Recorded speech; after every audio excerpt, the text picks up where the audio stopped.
Welcome again to GPS, God's Prophetic Surprises, the program in which we study the book of Revelation multi-generationally and discover God's surprises sometimes for our lives today. I'm Jon Paulien, professor of religion at Loma Linda University, and next to me is Shifra Fipliai. I'm a pastor at Campus Hill Church. I'm Viana Chambers, and I'm a pastor at the Calamasa Church. And I'm Guilherme Borda, and I'm a student at Andrews University, New Testament Studies, and focusing on Revelation. And since you're a student at Andrews University, how come you're in California? Well, my wife is a student at Loma Linda University, and she's doing medical school here.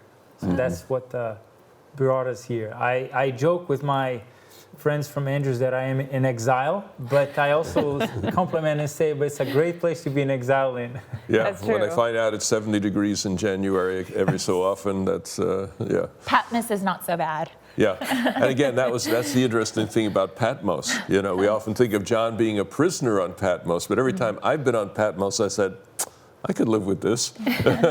It's really a very beautiful place, and the climate is just so mild and pleasant. So I think we'll want to talk to John when we get an opportunity and say, what was it like to be a prisoner on Patmos? And he'll say, it was all in God's plan. Paradise. God knew what was best for me, and I spent my old age in my favorite place. Yeah, something like that. Awesome. Well, we've been talking about the seventh trumpet, and we've been talking about the positive side. We're going to get into the other side in this program. But at the close there, we were talking about worship, and I think you made a comment about it off the air that I think our audience might like to know about. Yeah, I think that many people may wonder, why should we worship God, and why is it bad if I refuse to worship God, right? Because later you will have things like in chapter 14, verse 6 and 7, fear God and give Him glory because the hour of His judgment is come, right? So I think the book gives a number of reasons for worshiping God, the things He has done, right? So creation, redemption, and His works, His holiness, but also judgment. So the question arises, why is it so bad if I say, sure, God is the creator and He's redeemed us, but thank you very much, I don't want to worship Him. I think there's a number of things that we may think to help us see why refusing to worship God is actually such a bad thing. The first thing I would say is that whereas true worship is ennobling and makes us better people, false worship is actually oppressive and degrading. Think about it. The book of Revelation does not talk about worship in a vacuum, just like worship God or there's no alternative. There are alternatives. You have people who worship demons, who worship idols, who worship the beast, who worship the dragon. Now, think about this. On one side, you can worship God and become more like Him. Yeah. On the other side, you can worship the dragon, the beast, demons, who do not have your best interest in mind. This is an oppressive relationship. Or you can worship idols. This is really degrading. When you think about like human beings were put on earth to lovingly and in a serving way rule earth in a caring way, and now you're going to worship just like a piece of wood. So it's very degrading. Now, but there's more than that. Another reason why refusing to worship God would be bad is because if worship is an expression of thankfulness, as we see here, like we give thanks to you because of what God has done, refusing to worship Him in light of all that He has done is ingratitude. That's a moral failure. So it is actually, I would suggest that conscious, informed refusal to worship God is actually immoral because it is ingratitude. But not only that, it is refusing to submit to God, it is disobedience, therefore rebellion, and it refuses to acknowledge God as God. So it's almost like if God is worthy to be worshipped, and He is God, but I refuse to worship Him, I am denying, rejecting that claim, right? In my life, I'm going against the very claim of God's worthiness, His divinity, who He is. it's almost like some sort of a reverse blasphemy, so to speak, or silent blasphemy in a sense, right? Now, take this with a grain of salt, but in a sense, it's almost like saying God is not God. He's not worthy to worship. I refuse to acknowledge that worthiness. So it's actually unfair. It's we like to talk about justice and fairness. It's so it's really bad, actually. It's bad for us. It's bad for the world around us because we end up being engaged in these oppressive, degrading relationships. Well, doesn't it come back to what we talked about in the previous program? I think so. And that's the idea. What matters is who are you going to worship? Exactly. Seems like we all worship something. I know some people who just worship Star Wars, just that whole story and the music and everything. It's what they focus on almost all the time. But Baby Yoda. Yeah, No, just kidding. so cute, Don't right? touch Or Baby whatever. Yoda. Yeah, okay. You see, so we're all going to focus on something. We all have something, and perhaps a word maybe more helpful than worship is admire. If who you admire is who you become like. And in Psalms it talks about we become like the God we worship. So worship, some people say, that sounds like God is an egotist. Everybody's got to worship me, me. No. If God is who He has demonstrated Himself to be in Jesus Christ, then it's not egotism that requires worship. Right. It is His loving concern for us. This is what is best for us. If we worship that which elevates, we will become like that. If we worship something else, we will spiral down into misery. And we see that with Satan and his angels that have chosen to worship something other, to worship power, to worship self. Right. It goes into a spiral that's brought all the evil that we experience in this world. Sorry, go ahead. Sorry. Okay, that's why I think what you said last session, so if you haven't already, you might want to see that after this, is so important, which is that the component of retelling God's work is a vital component. It's everywhere where worship is mentioned, right, in Revelation. Yeah. So in essence, false worship is when you don't really know what God has done. Right? So that's what I'm thinking when I'm hearing Instead, you attribute all the good things in your life to something or someone else. Because if you really knew that it was God and not that someone else or something else, and also if you really knew what God did, like the gravity, the beauty of this mystery that God did, I think it would be natural, almost natural, to respond in admiration. That might be more complicated, but yeah, let's just leave it there. And I mean, worship not only makes us better and in tune with the universe, it makes us feel good. I mean, worship satisfies you. It has, existentially, it is fulfilling. Right? Yes. And you mentioned, like, we always worship something, right? Even if just self, actually, right? But none of these alternatives are satisfying. So the only way, because human beings were created as worshiping creatures. So you can't get away from it. You are going to worship, right? You are going to submit, you are going to worship, you're going to seek something that, in a sense, transcends yourself. So the only thing, the only object of worship that truly satisfies is God. So worship is good. It feels good. It satisfies. It makes you flourish. Yeah. I feel like throwing a hand grenade into the room here at this please. point. Was the tree of life, were the fruits of the tree of life magical, life-giving,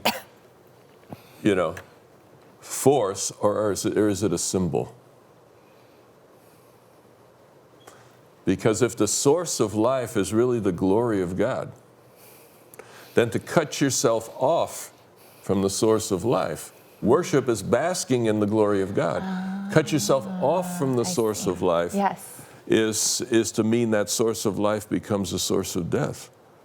You see, that this glory of God can become destructive at the end, not because God wants to destroy us. When the wicked are being destroyed, God is going to be like in Hosea saying, how can I give you up? How can I let you go? But people who refuse to bask in the glory of God, who refuse to enjoy and worship that. You know, tree of life, as I would understand it, it's an extension. It's like a symbol of the fact that it is the presence of God that brings life. It really is. In the universe. And the God sustains the entire universe through His glory and through His power. And it's a life-giving glory, but if you harbor that within yourself, which goes against that, it can become self-destructive. Absolutely. So what would compel this group of people who have refused to acknowledge who God is and what He has done and worship Him? Like, I'm trying to get into that mindset of like, what is so compelling about their side that they would say, we see this life-giving thing, maybe they don't, like there is this life-giving thing, and as we're talking about them, it kind of sounds like they're ignorant, they're not really acknowledging the good things of life and so many other things. It almost, their side doesn't seem to make sense, but yet they're stuck there. How can we understand them being so permanently sure of their side? Mm-hmm. Yeah, I think it makes sense when you constrict your point of view, when you constrict the horizons. This makes sense because it's about self. The opposite of the worship way is the self way. And when self is the focus, I want what's best for me, you have two options. You have short-term and long-term happiness. If you go for the short term, well, taking this drug will make me feel a whole lot happier in the next 2 minutes. Mm-hmm, okay? Mm-hmm. You may even know it's destructive, but you can't help yourself because the next 2 minutes are all that really matters to you. So in the short term, self is supported by buying this stuff, eating that stuff, taking that drug, drinking that substance, etc. It's all about self. But God says, actually, if you really cared about self, if you really cared about what's best for you, you would want what I have, because I not only want what's best for you, I have the power to make it happen. When you choose against me, you're choosing the short-term trash that seems to do it all for you. So worship, you know, at first glance can almost seem egotistical on God's part, but if God truly is who He has demonstrated Himself to be, then it is really in our own self-interest to worship Him. It's just in aligning with reality. Life. Yeah, bask in that life-giving glory, you see. And we'll be doing it in eternity.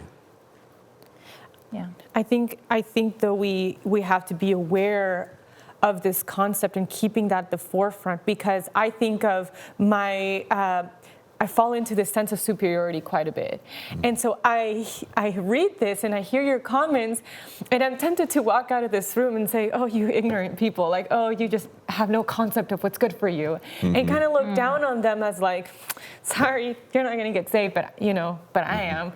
You know, in that kind of sense, I feel like we just have to be careful of that, and I'm speaking to myself. And the next time you're confronted with a cookie out of season, all of that stuff of looking down at others now gets turned on yourself, right? Because we're all weak. We all tend to look at the short term, and that's why we need Scripture. That's why we need the book of Revelation, among other things, to keep reminding us there's something bigger to focus on. There's something eternal to focus on. When you're simply focused on this life, when you're simply focused on this limited horizon, things can make a ton of sense that are in the end destructive. Yeah. So. And it really is a beautiful thing to bask in that glory, as you're saying. There's a quote, I'm going to paraphrase it, and it basically just lists all the things that do not satisfy, right? And do not give the world your greatest gift that you could give. So, you know, your education's not the greatest gift you could give, all these different ways that you could gain pedigree on this side of eternity. It is only one thing. It is the fruit that comes from you being in the presence of Jesus.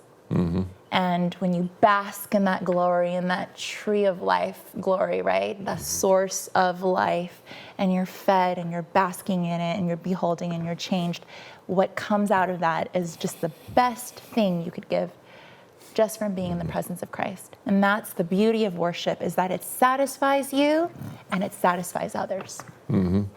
the caricature of heaven is, the harps and the clouds. That's the caricature.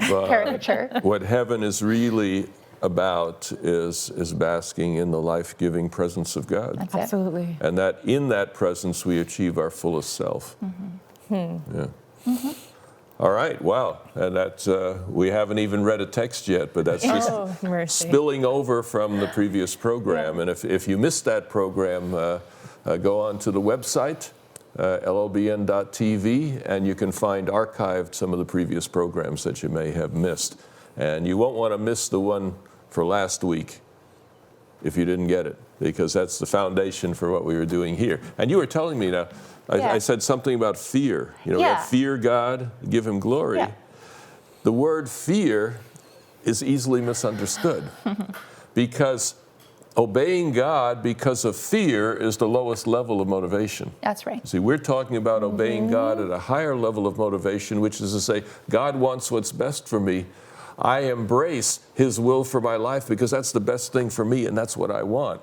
That's a different motivation for obedience than saying, well, I'm afraid he'll punish me if I don't do it. So sometimes we'll say, fear God, right? Just as the remnant in chapter 11 did. They feared God and gave glory. But then we'll say, but don't obey out of fear. Right. So don't fear God. So Wouldn't it maybe be let's cool? just clarify that. Wouldn't it be cool if there was one text in the Bible that used fear in both ways? Yes. Yes. Show us. Then you could see it without it. Yeah. Exodus I feel like you 20, verse 20. If there was ever a time when they had reason to be that's cool. terrified, scared, The Ten out of their Commandments. wits, it was right after the presentation of the Ten Commandments, all the thunder and the lightning and the loud noises, etc. Nice. And what is Moses' conclusion to the giving of the Ten Commandments? Verse 20 of chapter 20. And Moses said to the people, do not fear. Well, let's go back. Let's go back to verse 18. All right? You just got the Ten Commandments. I already saw it. Now, when all the people perceived the thunderings and the lightnings and the sound of the trumpet and the mountain smoking, the people were afraid and trembled, and they stood afar off and said to Moses, you speak to us and we will hear, but don't let God speak to us. We're going to die. And what does Moses say? Do not fear, for God has come to prove you that the fear of him may be before your eyes, that you may not sin. All right? Don't be afraid. Don't be scared of the thunder and all the rest of that. That is fear. But God, like a good school teacher, knows he's got to get your attention first before you can get the good things that he'd like to give. He wants respect. You got to respect the teacher before you love the teacher. And so God sometimes gives us what we need. At Mount Sinai, they needed a big show. But Moses says, now don't get the wrong impression. The big show doesn't mean you need to be terrified of God. You need to be scared out of your wits. No. Honor, respect, awe, worship, yes, that's what fear means in the spiritual sense. So you have that double meaning. Wow. So that's a cool text. I have a question for you, Viana. Like when you hear the school teacher analogy, what was your true reaction? Was it a cringe? Was it a? It was. Yes, it was a cringe. Did you sense it? Yes. It's cringe-worthy, right? Yeah, it's almost like you better sit down and be quiet or else, like. Do not fear me, but you should fear me. Do not speak up, I But dare the teachers that I ended up loving the most That are is the ones true. that got my respect and my attention early true. on. Yeah. And it enabled me to learn from them. Yeah. Whereas there were some teachers who wanted to be my best buddy, and in the end it was chaos. And then you don't respect them, and you don't learn. So these are all true statements, but I'm making the point that our generation recoils. We recoil from statements like this, right? Don't fear me, but fear me. Like, okay, what is it? Manipulative. So tell us more. Yeah, well, I was hoping Viana would take us into view. Do you feel the same way too, Guilherme? I kind of wonder if maybe it's helpful to think about the usefulness of fear along the using an analogy with pain. Because even though there are aspects of fear that are respect, I think there are aspects that are like, I'm dying, right? John walked with Jesus for years, and he was so close, but when Jesus appeared in Patmos, it's just, wow, but Jesus says, don't be afraid, right? But whether it is God's intention or not, I think it's undeniable that when people have these encounters with God, these theophanies and all of this, they actually feel afraid. Now, on the other hand, people who work in the medical field and are familiar with syndromes or diseases and that eliminate pain, they know how bad that can be, right? And I think that especially when you are in an environment like they were, where, and scholars will debate whether there was a lot of persecution going on at that time, but it's undeniable that there was persecution either before or later, or at some point before or later. So in the ballpark of that time in history, there was persecution. When you have the empire telling you, you do this or I'll kill you, it doesn't seem to be a bad thing if God says, you fear those who kill the body. And it's just a temporary thing. You should fear God, because then the punishment is permanent. So it's like a child. So if I know some parents who are kind of friends of mine, and it's interesting, we go on this journey, right? We see each other parenting, and hopefully we'll learn from each other. And sometimes you're in a place and you have a bunch of kids, and then one kid decides it's just the most awesome thing to run toward the road. And just exciting, right? It's not exciting, it's terrible. Then what do you do with a child like that? I think that sometimes just sitting down with your kid and saying, son, don't do that. That's not good for you. At an early age, may not cut it. At an early age, it may be that they need to feel some fear to protect them. So I think fear is protective. Fear is actually part of a relationship of love, where there is someone who knows so much more, and there is an enemy who also knows so much more than you, who tries to bully you into following his way. So I kind of embrace it in a sense, you see. So I see how there's the aspect of respect and all of that, but I also tend to kind of embrace the idea of fear in a sense, especially when we don't understand everything. Because there's going to be all these bullies in our lives trying to, get the light out of us and make us afraid and make us compromise. And so God may remind us, well, you may, be afraid of them killing you, but otherwise there is the burning fire. Which one do you prefer? So that may sound like bad. I'm still recoiling. That may sound like bad, but I'll generation. tell you one thing. I think that especially when you take into account different cultures and how God has to speak to people in different ways, it's not everybody that, and especially, you got to remember, the gospel is preached in a lot of places, and some people that have very little access to it, and they know very little. So sometimes, fear is very helpful, but it's not just fear. You gotta remember, it is fear in the context of a love. So I get the respect part, but I kind of personally tend to embrace the I want to hear further from. But I'm willing to learn. The women. Yeah. All right. Yeah. So jump in. Did you want to jump in? No, go for it. Okay. So someone without inhibition, right, is someone that has lost a marble or two, right? Like if you don't have inhibition, it's not healthy. So fear helps us to have our inhibition in its proper place. I agree that there is place for that type of fear. So fear that leads to protection, that leads to health, the fact that there is a kind of fear that could do that in our conversation, is an interesting concept that I think might be good for the generation to explore. But a lot of the fear that I guess we have observed, and I can't speak on behalf of the generation at this point, but I'm just observing it, is fear that leads to shame, right? And so I think that is the kind of fear, the fear that leads to shame, or that comes from shame, is what the Word of God is talking about when in 1 John 4, perfect love. No, yes. Perfect love casts out all fear. So it casts out all reasons to be ashamed, right? So don't fear. You don't have any reason to be ashamed, right? Because God is about to redeem us. God is all of that. But we want to protect you.